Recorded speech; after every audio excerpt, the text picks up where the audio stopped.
Blok imtahanında olan sonuncu testlərin izahını verim. Biri bu koduydu. Klaviaturadan daxil edilmiş sətirdə müxtəlif simvolların sayını tapan proqram. 90 nömrəli misal. Yazılıb bananda məsələn 3 verəcək. B, A-nı. Çünki digər A-nı təkrarlanır. While turunu sadəcə hər dəfəsində F5 basmayım deyə yazmışam. Bunu yazmanıza ehtiyac yoxdur. A bərabər input. Ə, Bu sətri daxil etməyə imkan verir. Sətri siyahıya çeviririk. Yəni sətrin hər bir elementi siyahının bir elementi olaraq qalır. B boş sətirdir. Bundan istifadə eləyəcəyik. Bir də N bizə sonda cavab olacaq. Yəni müxtəlif simvolların sayını N ilə qeyd etmişəm. Belə bir dövr başladıram. Deyirəm ki, A-dakı hər bir element üçün əgər həmin element B-də yoxdursa, not in. O elementi B siyahısına əlavə edək. B başda boşdur. Bananda B-nı götürəcək. Sonra gələcək A üçün baxacağıq. A B-də yoxdur, əlavə edəcək. N üçün baxacağıq. N yoxdur, əlavə edəcək. Fikir verin, hər dəfəsində N-i də artırıram. N elə bil ki, bizim hər element daxil etdiyimizdə sayır. Hər element daxil etmək nə deməkdir? A-nın B-də olmayan elementləri, yəni A-da təkrarlanmayan simvolların sayı. Artıq N-dan sonra ikinci A gələndə bu şərtin daxilinə düşməyəcəyinə görə N də artmayacaq.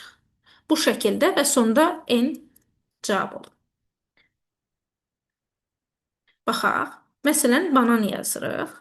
3 dənə. Böyük dinozavr yazılmışdı. Dinozavrdakı o ilə bu fərqlənsin deyə bunu Azərbaycan şriftinə keçirim. 14 dənə. Sonra var idi termometr. Yaxşımı? Boşluğu da simvol olaraq sayır. Yaxşı, bu bir misal izah. Keçək 89-a. 89-da belə bir siyahı verilib. Və siyahını açım. 89-da. A, B və S. Fikir verin. 1, 2, 3, sonra aşağı düşür 4, 5, 6, sonra aşağı düşür 7, 8, 9. Bu şəkildə olub. Deməli, heç bir sütunda təkrarlanma yoxdur. Yəni, hansı element təkrar iştirak eləmir. Və müəyyən bir qanuna uyğunluq var. Aşağıda 102, 101, 100.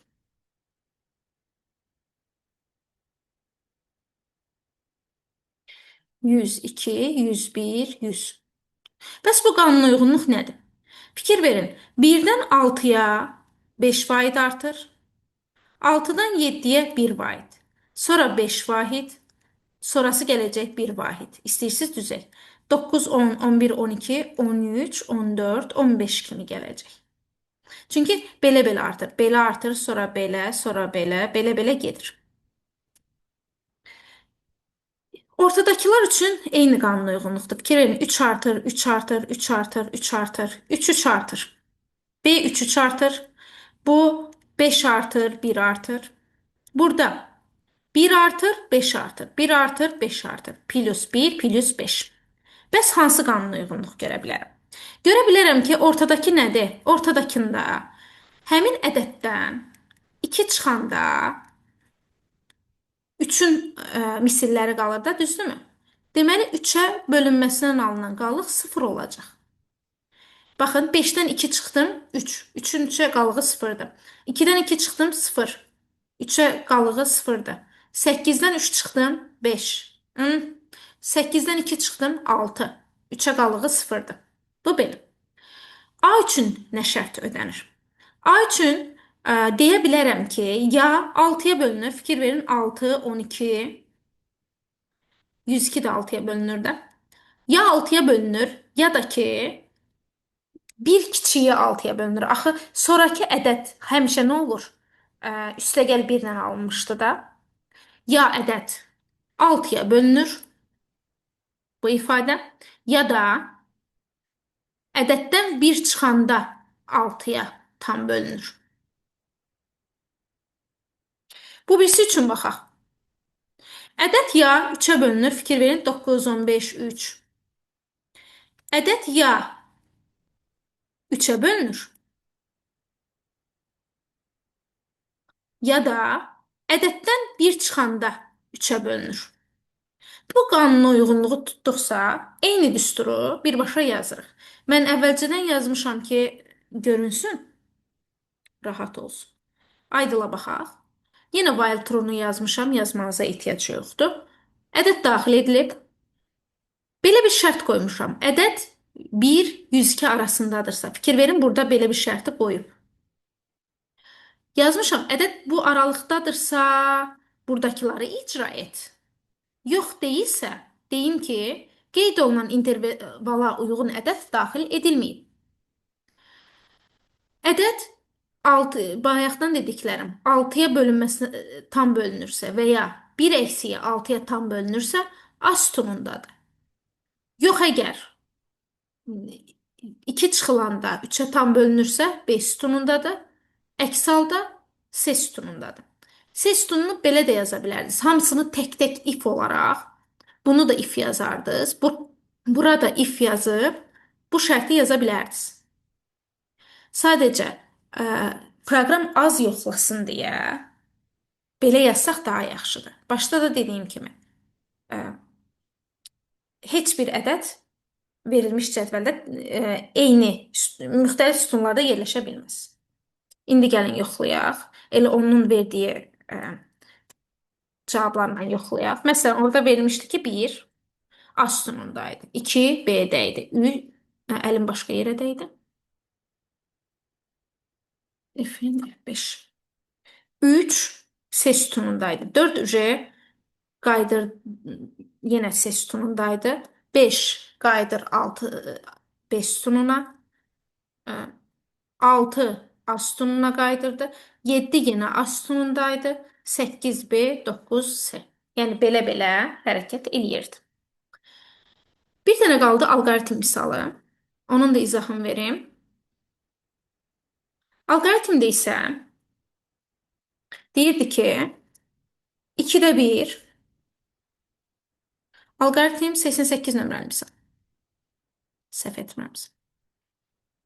2-də 1 S bərabərdir. 2-də 1 çıx 4-də 1, üstə gəl 6-da 1 və yəni bu çıxmadı.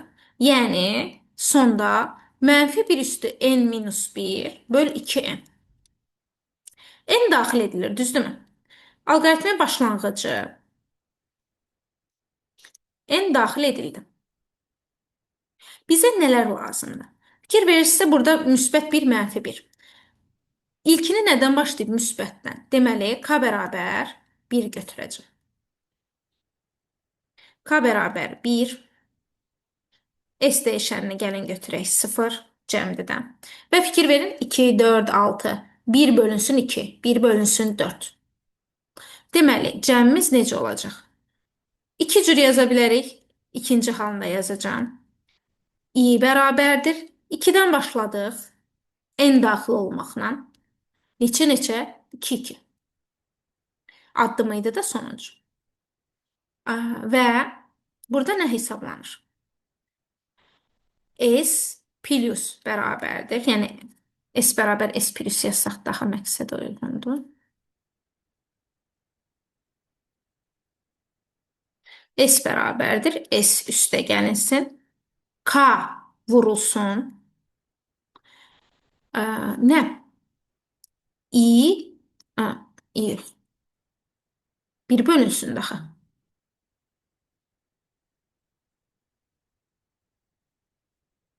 1 bölünsün i. Yəni, müsbət 1 vurulsun 1 bölü 2 olacaq. Sonra K-nı mənfi eləyəcək. K bərabər mənfi K. Sonra olacaq mənfi vurulsun 1 bölü 4. Müsbət vurulsun 1 bölü 6 şəklində və bunların hamısı hər dəfəsində S-in üzərinə gəlinəcək deyə biz S bərabər S plus yazdıq. Bəli, bu alqoritm bitdi. Sonda nə çapa verilməlidir? S yerləşmir. Sonda Belə eləyək. S çapa verilir. Sonra da alqoritmin sonu gəlir. Eyni şeyi əlbəttə ki, şərtlə də yazmaq olar, ancaq bu dövr hissəsini yazıram. Yuxarıda yazardım onda. I bərabər 2. I kiçik bərabər n-lə və burada yazardım. Yuxarıdakı digərləri eynidir. Ona görə yazmadım. Bu da anlaşılsın deyə yazıram. K bərabər mənfi K. Bu da yerində qalacaq. Amma burada i bərabər i plus 2 yazıb sonra şərtə qayıtmalısınız. Bu məsələdə belə hesablanır. Sağ olun. Ümid edirəm ki, hamı yaxşı yazıb. İkinci imtahanda da uğurlar.